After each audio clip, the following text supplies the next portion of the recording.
Sensation, le MAG. Bonjour à tous, bienvenue sur Sensation en association avec TV78. Il y a quelques mois, un nouveau collectif a vu le jour dans les Yvelines. Il concerne les élus locaux minoritaires du département et a été créé afin de lutter pour plus de démocratie au sein des communes. Pour en parler avec nous, je suis aujourd'hui avec Yvon Rosconval, élu municipal d'opposition à Treilles-sur-Seine et fondateur du collectif 78 des élus locaux minoritaires. Bonjour. Bonjour. Il y a quelques mois, donc, vous avez décidé de créer ce collectif 78 des élus locaux minoritaires. Rapidement, de nombreux élus d'opposition et de tous les partis ont rejoint le collectif. Votre demande principale est de remettre la démocratie au cœur des communes. Quel constat vous a poussé à fonder ce collectif ? Le constat, il est assez simple, c'est-à-dire qu'aujourd'hui, moi je suis élu depuis 2020. Avant d'être élu municipal, j'avais le sentiment que la démocratie fonctionnait au moins au niveau local. Et très rapidement, après l'élection, je me suis rendu compte que c'était pas du tout le cas. Le premier constat, c'est déjà au soir des élections, quand on compte les sièges, on répartit les sièges entre les différentes listes, on se rend très rapidement compte que le mode de calcul favorise outrageusement la liste majoritaire au détriment des autres listes. La prime majoritaire des 50%, c'est aujourd'hui 50% des sièges qui sont attribués à la liste qui arrive en tête, le reste des sièges étant répartis après à la proportionnelle. Ce qui fait qu'on observe des écarts énormes alors que le nombre de voix est relativement réduit. Aujourd'hui, par exemple, de manière très, très simple, pour illustrer mon propos, quand il faut 100 voix pour élire un élu de la majorité, il en faut 300 à 400 pour élire un élu de l'opposition. Ça pose quand même problème en termes de démocratie. Justement, donc vous venez de l'évoquer, la liste qui arrive en tête des suffrages récupère donc automatiquement 50% des sièges au conseil municipal, pendant que la seconde partie est répartie proportionnellement entre les autres listes, mais aussi la liste majoritaire.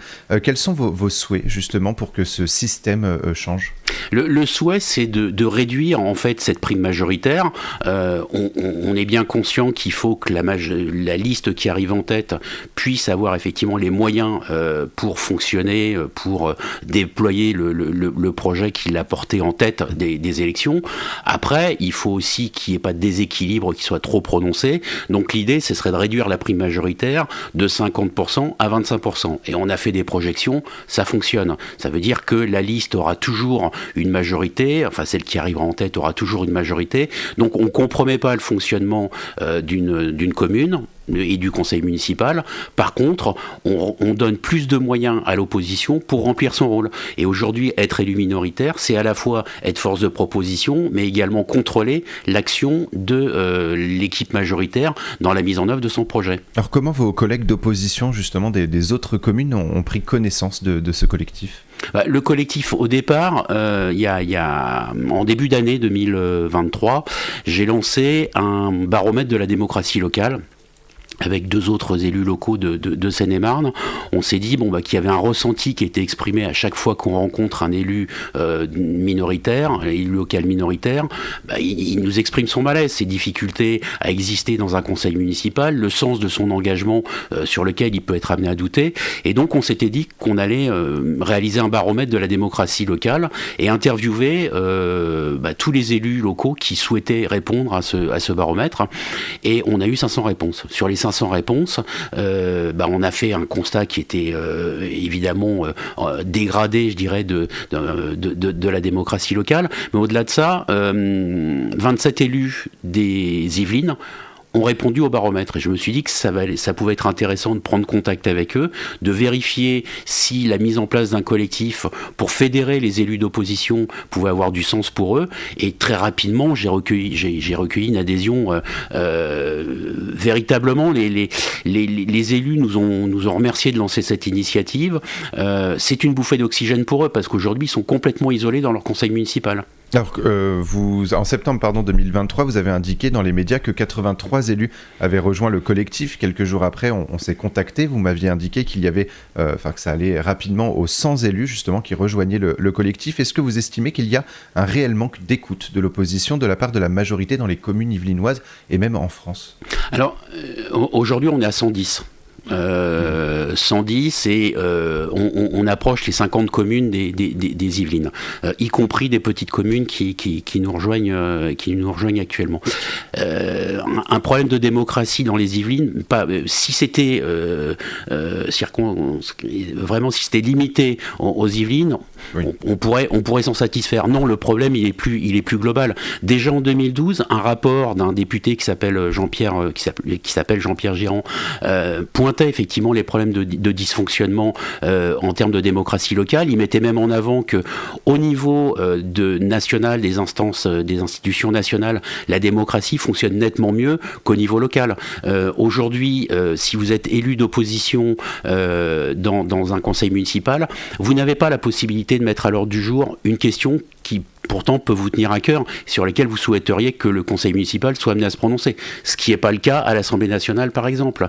Aujourd'hui, un élu d'opposition, il n'a aucun moyen pour financer l'exercice de son mandat. C'est-à-dire que si je veux adresser un courrier, c'est moi qui paie le timbre. Si je veux faire des photocopies d'un document, c'est moi qui paie les photocopies. Si je veux éditer un tract pour communiquer auprès de la population, c'est moi qui paie le tract. Donc aujourd'hui, un élu d'opposition, contrairement aux idées reçues où on dit les élus se sucrent allègrement sur l'exercice de leur mandat, un élu d'opposition, c'est de l'argent qu'il investit dans son mandat. C'est 300 à 400 euros par an qu'un élu d'opposition sort de sa poche pour financer l'exercice de son mandat. Alors, quand on est élu justement d'opposition, comment ça se passe pour faire entendre sa voix et surtout, comment est-ce qu'on défend nos idées face aux habitants d'une commune ? Alors, faire entendre sa voix, c'est pas évident. Alors, vous nous donnez l'occasion de le faire et bien évidemment, on vous en remercie, mais c'est très difficile de faire entendre sa voix quand on est élu d'opposition. Comme je disais tout à l'heure, on n'a pas des moyens on n'a pas les moyens pour communiquer, si ce n'est les moyens qu'on finance nous-mêmes. Donc, si on veut éditer un tract, si on passe du temps aussi sur les réseaux sociaux pour essayer de communiquer auprès de nos concitoyens. Maintenant, si on prend la question de la communication, là aussi il y a une aberration démocratique. Aujourd'hui, les moyens de communication sont détenus par la mairie. C'est-à-dire que le maire a une revue municipale, un magazine municipal à sa disposition. On voit d'ailleurs très souvent en photo sur quasiment à toutes les pages. Et là-dedans, l'opposition a du mal à exister puisque l'opposition a droit à une tribune de 1000 à 1500 signes maximum dans chaque magazine. Ce qui limite le pouvoir d'expression en fait des élus minoritaires.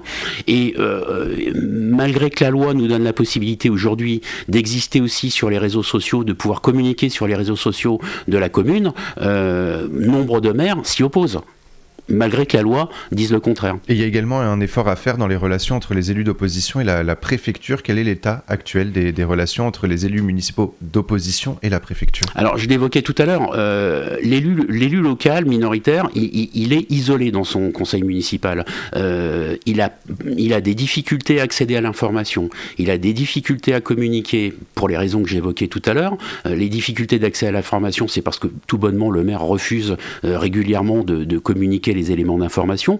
Donc à partir de ce moment-là, s'il est confronté à cette difficulté, il va se tourner vers le préfet. Il va alerter le préfet. Il va l'alerter également s'il considère qu'une délibération qui a été examinée en conseil municipal n'est pas conforme à la législation.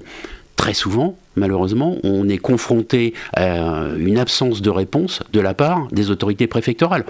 On a lancé une enquête auprès des élus d'opposition sur les Yvelines récemment.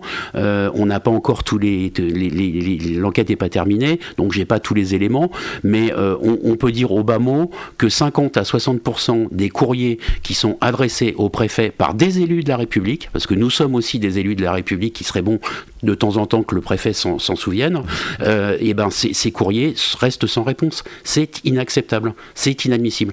Vous adressez à n'importe quel opérateur commercial, à n'importe quelle boîte, n'importe quelle entreprise aujourd'hui commerciale, il accuse réception de votre courrier. Et ben le préfet, il accuse pas réception du courrier. Alors très rapidement, en 2 mots, quelles sont les conséquences pour les citoyens justement de ce manque de démocratie ? Ben moi je pense que déjà on se pose la question, beaucoup se posent la question pour savoir si en 2026 il y aura des listes dans toutes les villes.